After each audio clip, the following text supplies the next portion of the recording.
Montevideo is modern. It is 100 years younger than New York or Boston. There are few reminders of colonial days in Montevideo, but plenty of evidence that this is the chief city of a dynamic and progressive country.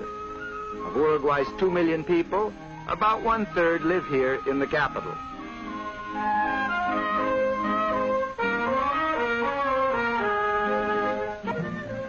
The state-controlled school system reaches every child, even those in the rural areas.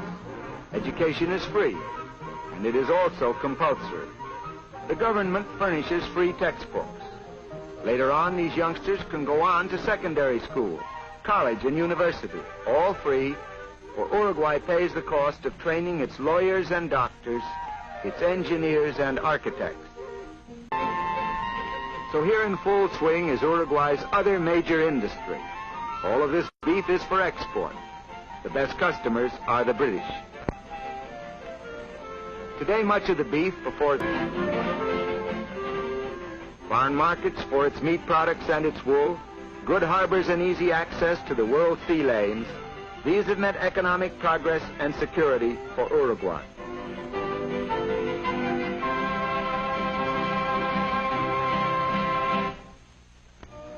Uruguay's beaches are among the finest in South America. By national law, every Uruguayan is entitled to 2 weeks vacation each year with pay. And a lot of these vacations are spent on the shore. Besides, thousands come here every summer from Argentina.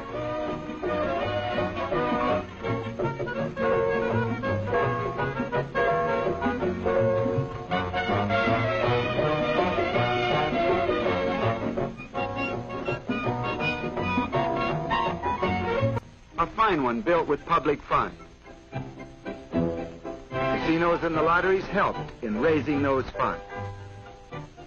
Here the poor receive free medical care, including the services of doctors and dentists. Other patients are here because the government's health insurance plan entitles them to hospitalization. It doesn't cost much to be sick in Uruguay.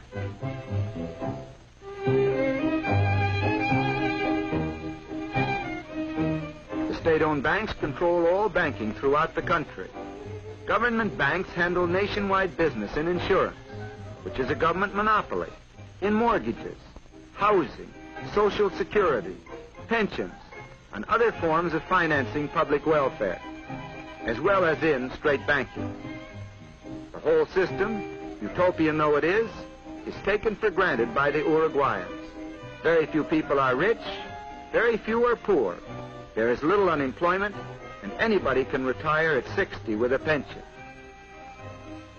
A state-owned theater, a state-owned hotel, the headquarters of the government's unemployment insurance and pension administration.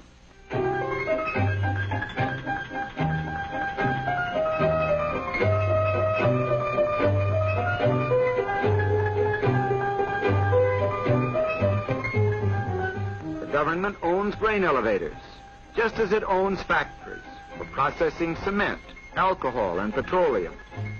A citizen is free to go into business. The government will help him. And in many cases, the government will compete with him, too.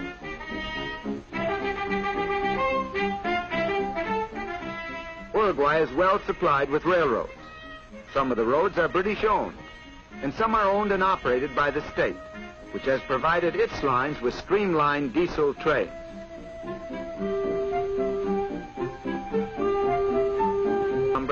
When more motive power is available.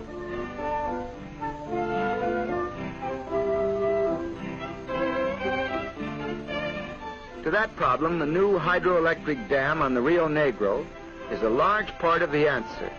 The new dam, financed by the government, was started by German engineers using German equipment. But specialists from the United States are helping Uruguayans finish the job.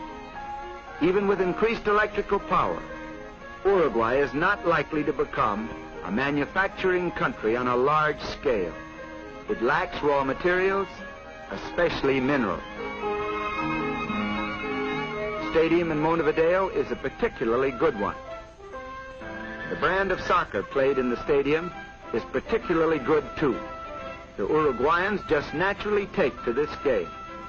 In 1924 at Paris, and again in 1928 at Amsterdam, they won the Olympic Soccer Championship. The stadium seats 80,000.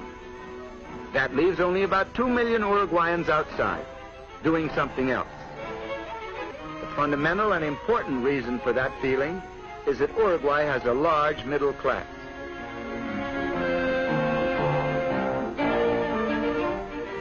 The Senate building, where there has been plenty of proof that Uruguay is a real democracy.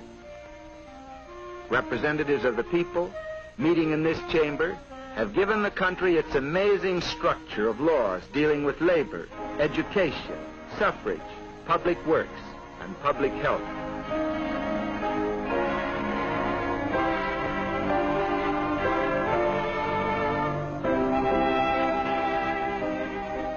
Note that some of the senators are women.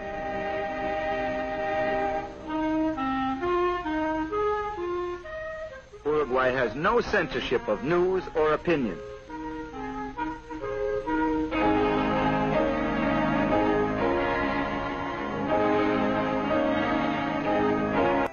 It is an outstandingly progressive and democratic land, and Montevideo is indeed a handsome capital. But in spite of modern skyscrapers and magnificent boulevards, Uruguayans know that the strength of their country has its roots in the soil and pastures of the interior. La República Oriental del Uruguay, to give it the full and official name, is wide, sunlit, and productive. The gauchos and sheep herders are important citizens of one of the most likable of all countries.